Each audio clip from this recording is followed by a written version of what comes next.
বিভিন্ন জায়গায় বৃষ্টির জন্য নামাজ পড়া হচ্ছে, কিন্তু তাও বৃষ্টি হচ্ছে না।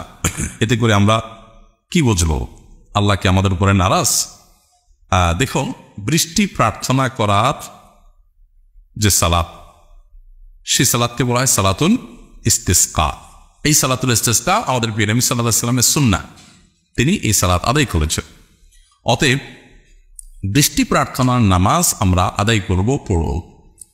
বৃষ্টি আসুক অথবা না আসুক, আমরা আল্লাহর কাছে দোয়া করব, আল্লাহ আমার দোয়া বাহ্যিক দৃষ্টিতে কবুল করুন অথবা রাখবেন। কেন? একটা জিনিস চেয়ে যদি নাই পাই তাহলে চাইবো কেন? কারণ হলো, এটা দুনিয়ার মানুষের কাছে চাওয়া নয়। দুনিয়ার মানুষের কাছে চেয়ে যদি আমি না পাই, তাহলে চেয়ে অযথা নিজেকে ছোট করবো কেন? এটা দুনিয়ার মানুষের হিসাব। আর আল্লাহর হিসাব কি? আল্লাহর কাছে যে আমি চাইলাম, এই চাওয়াটাই একটা ইবাদত। আমার কাঙ্ক্ষিত জিনিসটা আমি পাই বা না পাই, এই চাওয়ার কারণে আমার আমল নামায় সওয়াব বা বিনিময় অটোমেটিক লেখা হবে, যদি আমার চাওয়াটা আল্লাহর জন্য হয়ে থাকে। কথা কি বুঝাতে পারছি? দোয়া করাটাই একটা কি ইবাদত। দোয়ার মাধ্যমে আমি যা চাইলাম সেটা আমি পাইলাম কি না পাইলাম এটা দেখার দরকার নেই। আমি যদি নাও পাই, তারপর শুধু দোয়া করার মাধ্যমেই আমি একটা ইবাদত করলাম এবং নেক আমলের উপযুক্ত হয়ে গেলাম ইনশাআল্লাহ। এক। দ্বিতীয়ত হলো, অনেক সময় আমাদের দোয়ার ফলাফল অনেক পরে গিয়ে প্রকাশ পায় বা আমরা পাই। এরকম বহু ঘটনা আপনি পাবেন। আপনার জীবনে অনেক আগে একটা জিনিস দোয়া করেছেন, আপনি নিজেও মনে করতে পারেন না কখন দোয়া করছেন, ভুলেই গেছেন আপনি হয়তো, কিন্তু আল্লাহ বলেন না, আল্লাহ তাআলা বলেন না। ওইটা এমন সময় ফলে গেছে যে আপনি নিজেও মেলাতে পারছেন না। হয়তো পরে অনেকদিন পরে, এই আমি কোনোদিন আল্লাহর কাছে এটা চেয়েছিলাম, আল্লাহ এখন আমাকে দিয়েছে। বান্দা যখন আল্লাহর কাছে কোনো দোয়া করে, সেটা তিন ভাবে কবুল হয়। কয়ভাবে কবুল হয়? তিন ভাবে।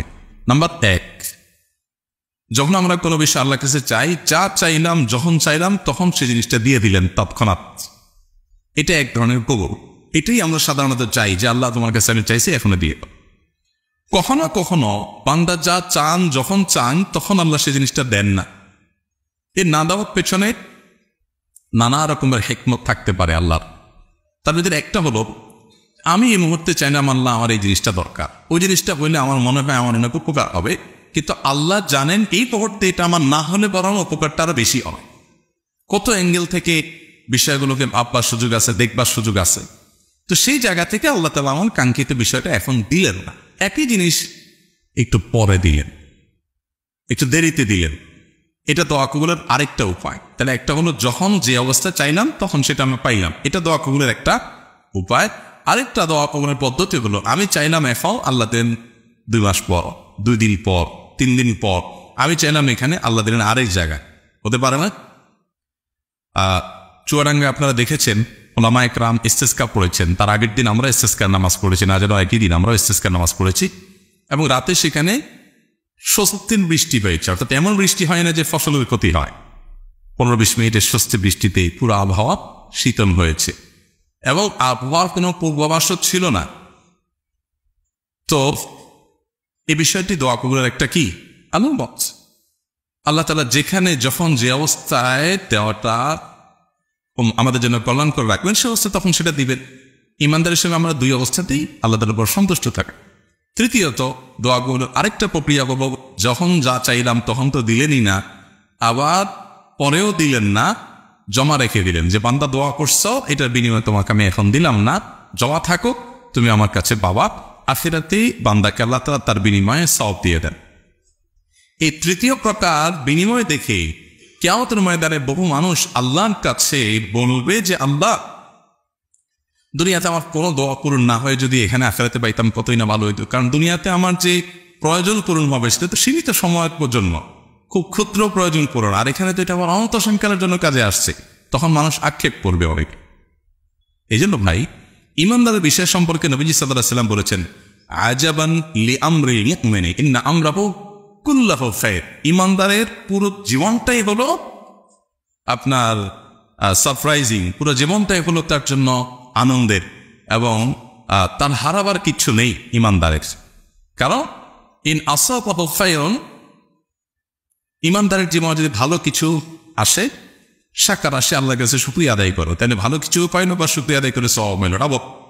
ওয়াইন আসাবাহু শারর, আর যদি ইমানদারের কোনো বিপদ আপদ হয়, সমস্যা হয়, যা চাইলো তা পাইও না, তখন সবর আসে, সবর করে যে ঠিক আছে, না পাইলেও আমি আল্লাহর উপর সন্তুষ্ট, তখন সে বিনিময় লাভ করে। তাহলে হাতির মতো মূল্যেও লাখ, বাঁচতেও লাখ।